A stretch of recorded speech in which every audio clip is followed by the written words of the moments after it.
Doy gracias por la invitación a este espacio maravilloso donde tengo el placer de compartir con profesionales que estimo muchísimo. Soledad Vázquez, Patricia Proaño, Luis Gallardo y César Escalona, que a la par de guardianes de nuestra religiosidad ancestral, están siempre al tanto de todo el acontecer que rodea a la tradición que enmarca a nuestra amada madre, la diosa de las aguas, de la flora y de la fauna. Mil bendiciones para todos ustedes y para los integrantes que comprende Nuevas Miradas hacia María Leonza. Muy agradecido también por el apoyo y generar espacios muy necesarios para los que llevamos un camino de estudio académico en el transcurrir de los años, con el mayor interés de recopilar, sistematizar y dar a conocer los resultados desde cada una de las trincheras en las que nos desarrollamos, en las que nos especializamos y damos continuidad. Agradecido también con el Teatro Jacobo Borges, el Gabinete Estadal de Cultura en Yaracuy, el Instituto Autónomo de Cultura del Estado Yaracuy, ICEI, y la Gobernación del Estado Yaracuy. También agradecido con todos los interesados en brindar apoyo a todos los autores y preservar nuestra memoria histórica. Mi ponencia a continuación: persecución a los marialeonceros, doble moral en cuanto a la libertad de culto en Venezuela. Nuestros pueblos estaban conformados por etnias aborígenes, con una multiplicidad de cultos a diosas madres, que eran adoradas en la misma naturaleza. Cultos y creencias ancestrales que fueron diezmadas por el colonizador, quien hábilmente, de la mano de la Iglesia Católica, intentaron borrar toda creencia contraria, tildándola de brujería y satanismo.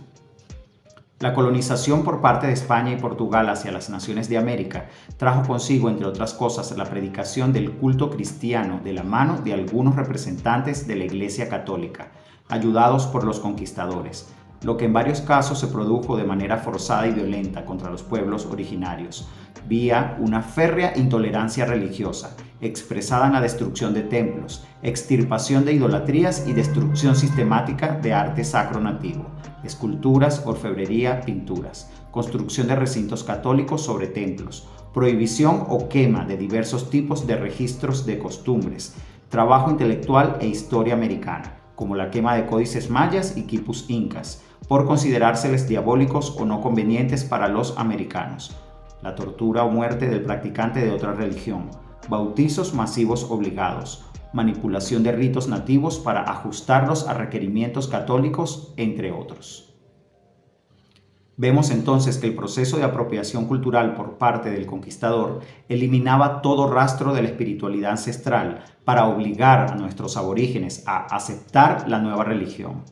Allí comienza nuestra nueva historia religiosa, dominados por la Iglesia Católica como religión practicada por los representantes de la corona española, los mantuanos y criollos. Muchos abusos fueron denunciados en ocasiones por Fray Bartolomé de las Casas, pero no logró que este sistema se estableciera en toda América.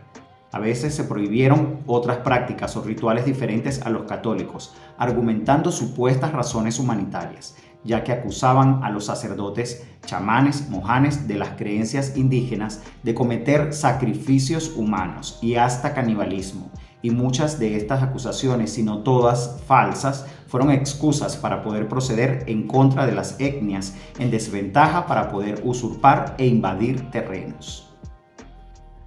Se estableció la denominada Santa Inquisición en 1569, bajo decreto de los reyes de España, con el fin de detectar y reprimir ritos secretos y costumbres distintas o contrarias al catolicismo.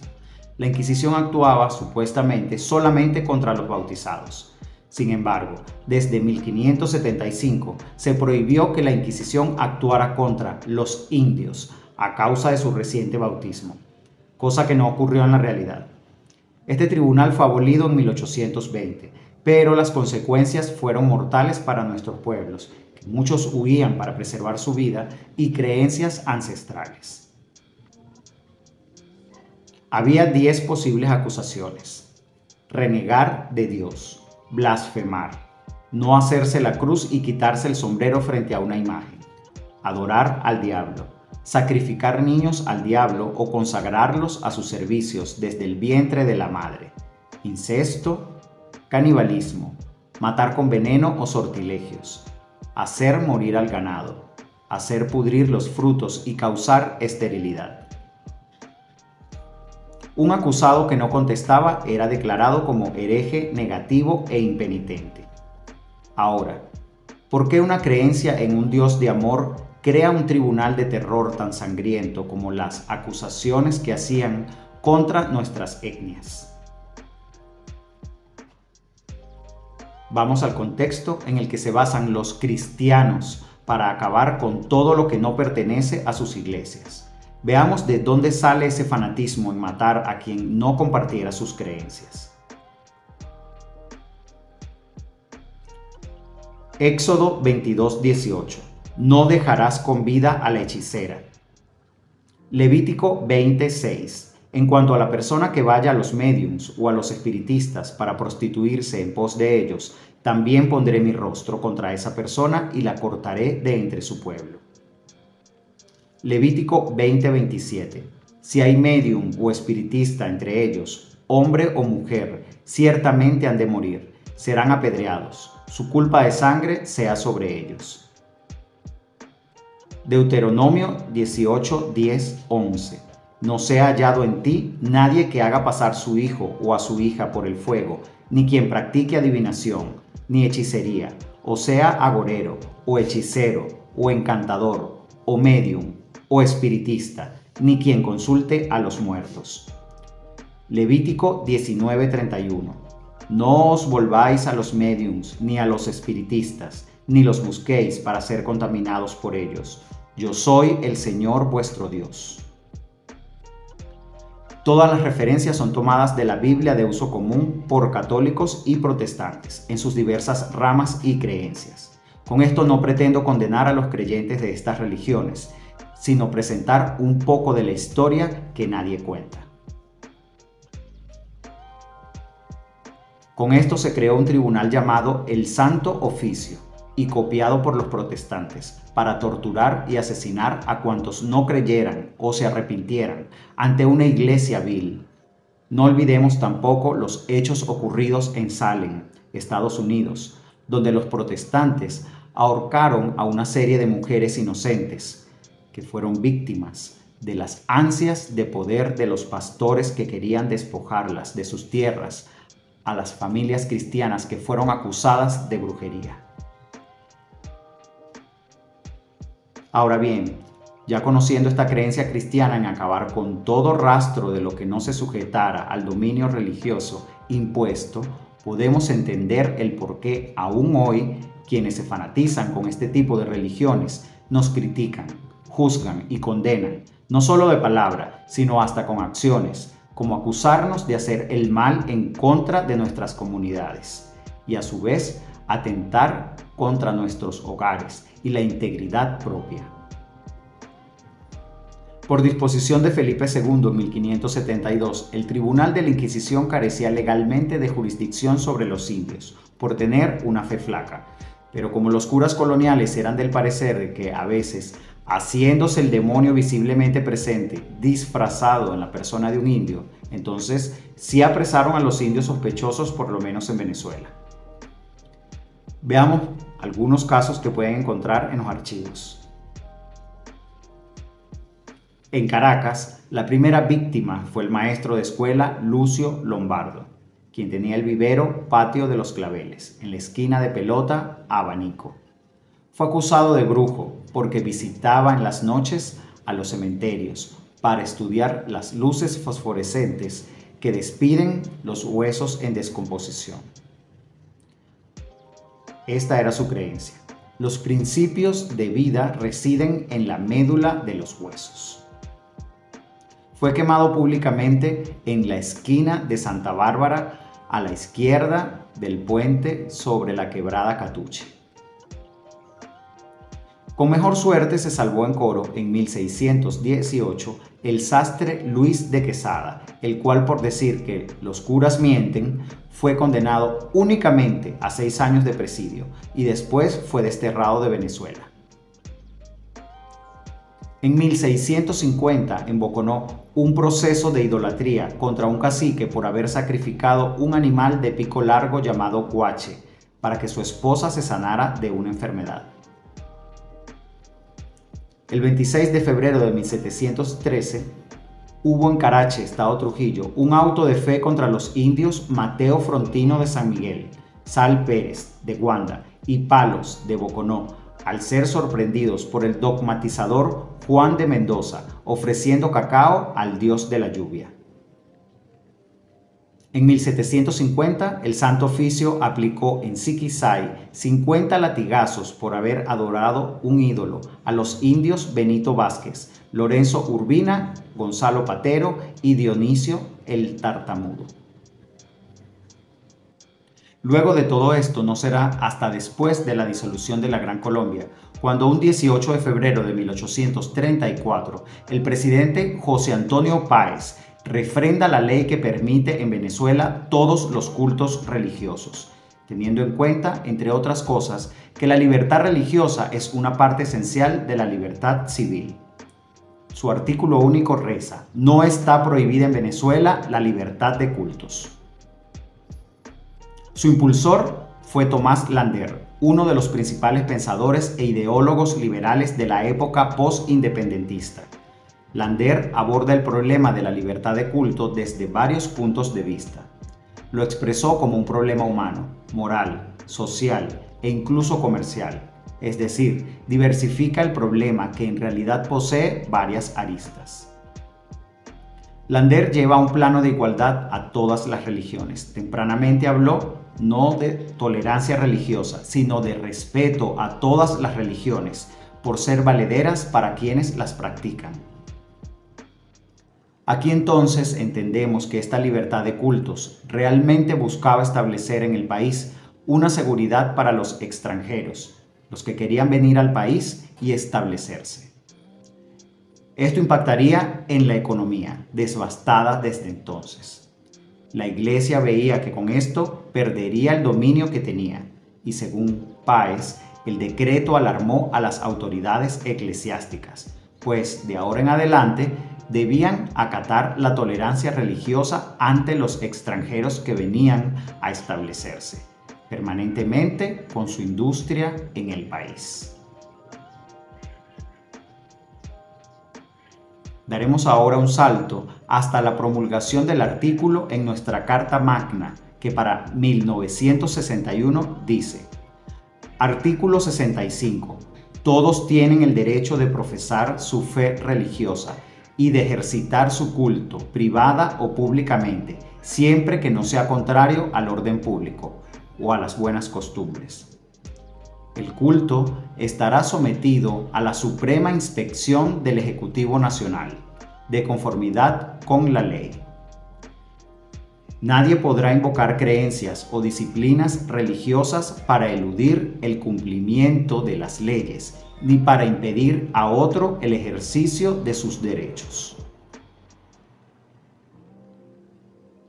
En este artículo de la Constitución venezolana, que es el que ampara a los creyentes de cultos distintos a la religión dominante, tiene también su lado oscuro, pues existió una ley por la cual muchos de nuestros practicantes, hombres y mujeres, fueron denunciados, perseguidos y hasta enviados a la cárcel de El Dorado. La Ley sobre Vagos y Maleantes de Venezuela fue promulgada el 14 de agosto de 1939, bajo el mandato del general Eleazar López Contreras, reformada el 15 de julio de 1943 bajo la presidencia de Isaías Medina Angarita, y vuelta a reformar en 1956 bajo el mandato de Marcos Pérez Jiménez, y derogando las anteriores. Estuvo vigente desde ese entonces y hasta el año 1997 y nace como medida de orden público de carácter correccional. Algunas vertientes refieren que dicha ley está inspirada en las tesis de la Escuela Italiana de la Defensa Social, que postula como objetivo del castigo penal la prevención especial. Esto quiere decir que recae sobre los sujetos peligrosos que no han cometido delito, pero que dadas sus condiciones sociales probablemente lleguen a hacerlo. Es decir, se castiga el delito antes de cometerlo.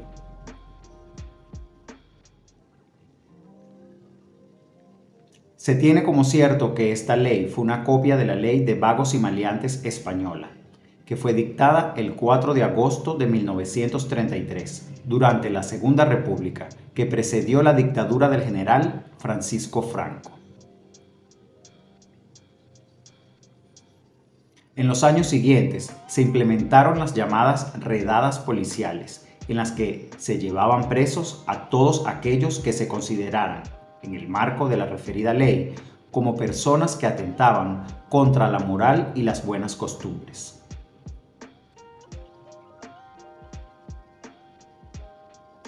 A efectos de esta ley, los brujos, espiritistas, adivinadores y curanderos, entre otros, se consideraban maleantes, tal como estuvo definido.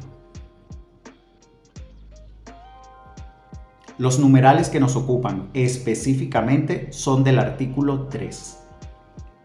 Se consideran maleantes los que ejerzan de brujos o hechiceros, los adivinadores y todos los que por medio de esas artes ilícitas exploten la ignorancia o la superstición ajena. Los curanderos reincidentes en el ejercicio de algunas de las profesiones médicas, siempre que por su persistencia en explotación de la credulidad ajena constituyan peligro para la vida o la salud de las personas. En cuanto al proceso, la ley tipifica que las averiguaciones y sus decisiones en primera instancia corresponden a la primera autoridad civil de los distritos en los estados o en las oficinas de seguridad nacional. Las averiguaciones proceden de oficio o por denuncia y son los organismos policiales o de seguridad nacional los que proceden a la detención del indiciado, sospechoso de un delito pero que no ha sido notificado por la autoridad competente, quienes lo pondrán a la orden de las autoridades competentes, haciéndoles saber el motivo de la detención y presentarán las pruebas pertinentes.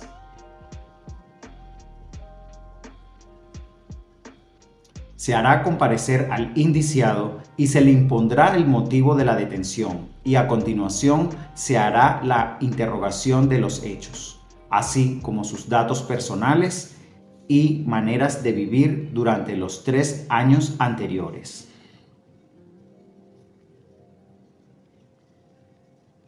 Si el indiciado acepta el cargo, la autoridad dictará de inmediato la resolución del caso, y si éste no quiere declarar, no podrá ser obligado a ello.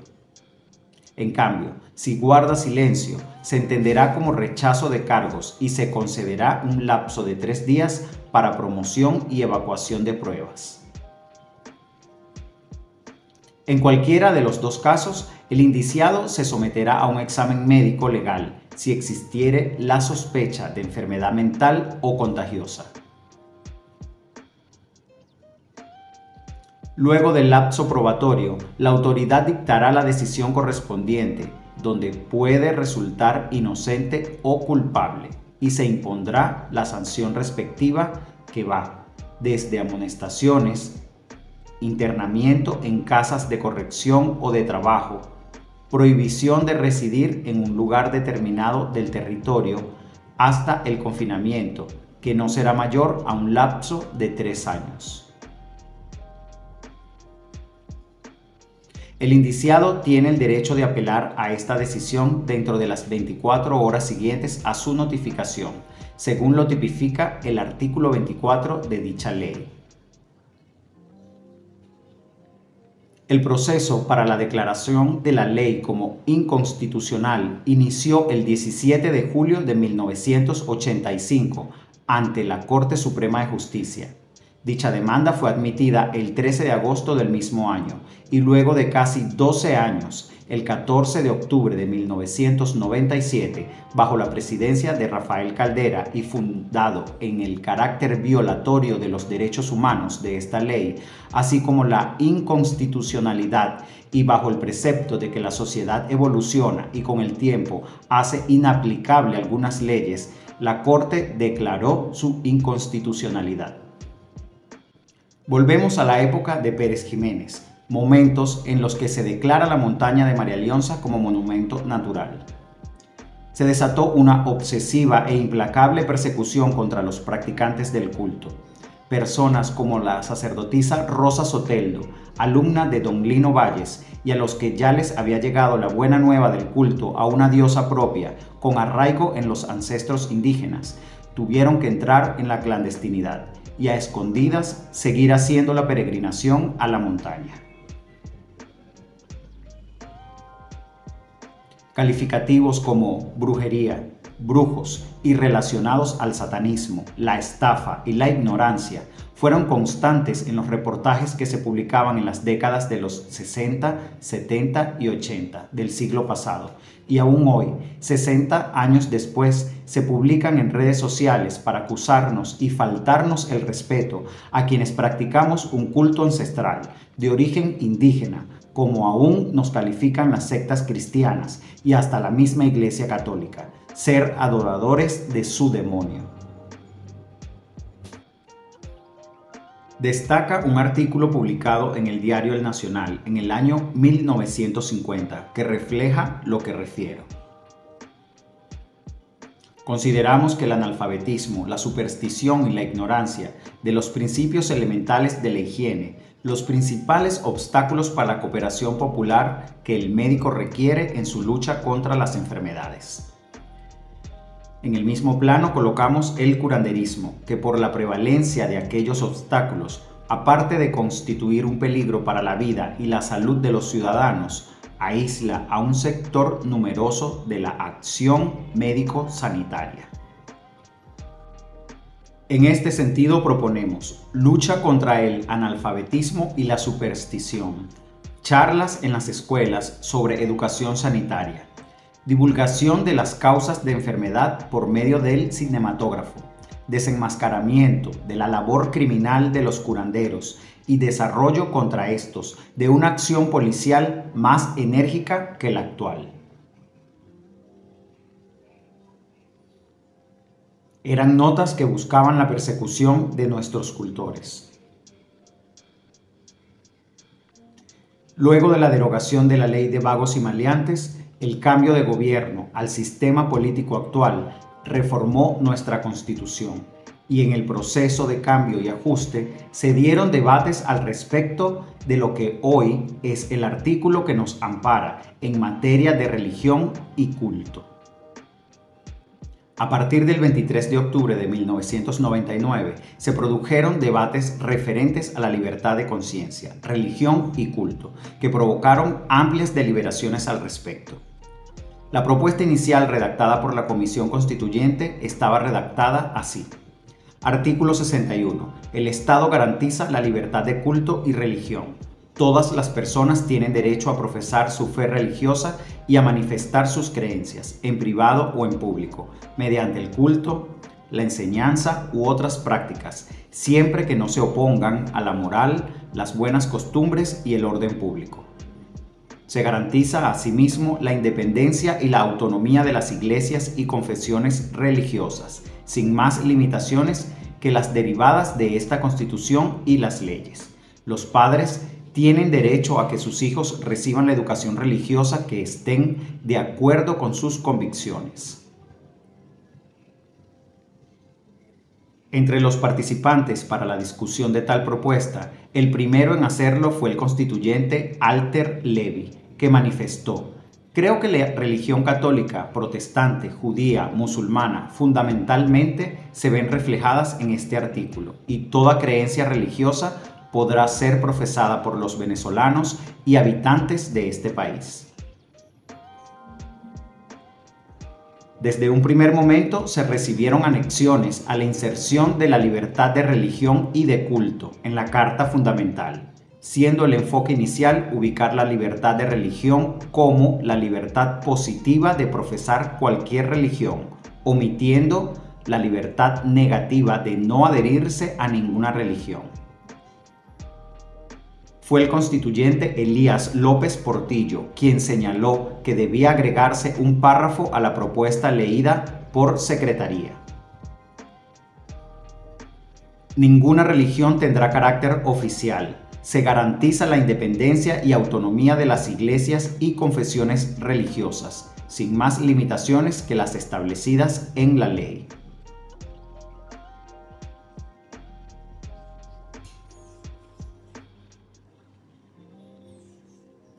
Tal propuesta de Portillo pretendía de una vez establecer el Estado aconfesional y laico de manera expresa, al insertar en su propuesta que se exprese en el artículo relativo a la libertad de religión y culto el contenido de la no oficialidad de ninguna religión en el país. La intervención del constituyente Jesús Zulbarán al respecto fue muy errática en su interpretación del culto al afirmar: cuando hablamos de cultos estamos expuestos a lo que es el espiritismo, la brujería y otro tipo de cosas que pueden ser entendidas y malinterpretadas de distintas maneras. Me gustaría más bien que nos circunscribiéramos a la palabra religión y en este caso, como dice el colega López Portillo, no sea oficial del Estado ninguno de los tipos de religión.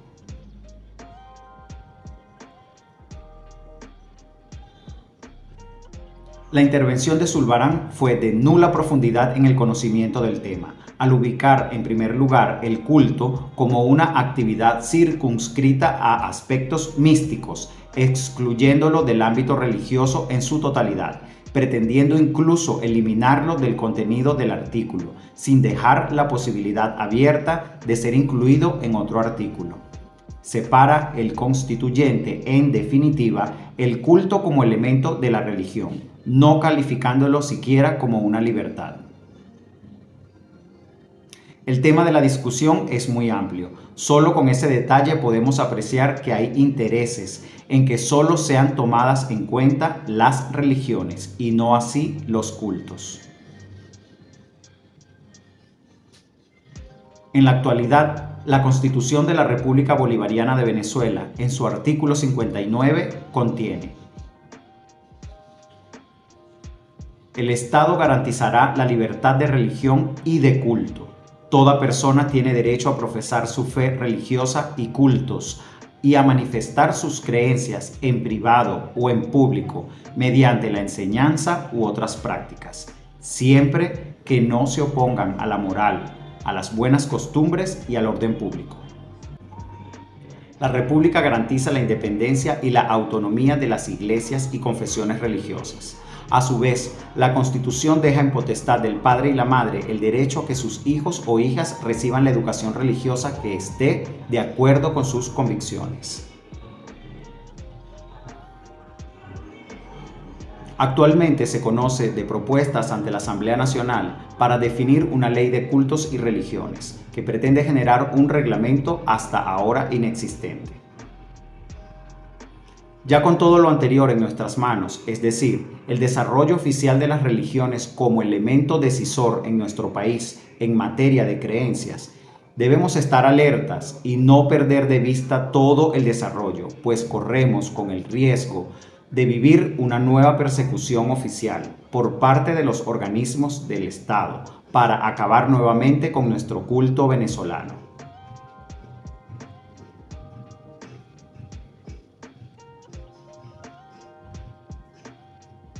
Es de especial importancia tener en cuenta el auge de estas iglesias en la política venezolana, pues al generarse una bancada evangélica de diputados que son pastores o miembros activos de diferentes iglesias, tanto relacionados con el partido de gobierno como de la oposición en la Asamblea Nacional, como una subcomisión de la Comisión de Diálogo, Paz y Reconciliación Nacional de la Asamblea Nacional. Hechos que lograron beneficios y mejoras para el mantenimiento de infraestructura a los templos e inscribir a los pastores y pastoras en los sistemas de protección social, sumando así la instauración del Día de la Pastora y el Pastor Cristiano Evangélico, la creación del movimiento Corazón Cristiano, el programa Iglesia Social y la creación de la Universidad Teológica Evangélica. No dejaré pasar por alto que el día 12 de octubre las iglesias protestantes de corte evangélico en Venezuela se reúnen en lo que llaman Marcha de Cristo, organizada desde hace más de 20 años por una fundación que lleva el mismo nombre. No se celebra la actividad en fechas de celebración cristiana, como la Navidad o el Domingo de Resurrección, sino el día en que la sacerdotisa Beatriz Beitané declaró como el día de la diosa María Leonza.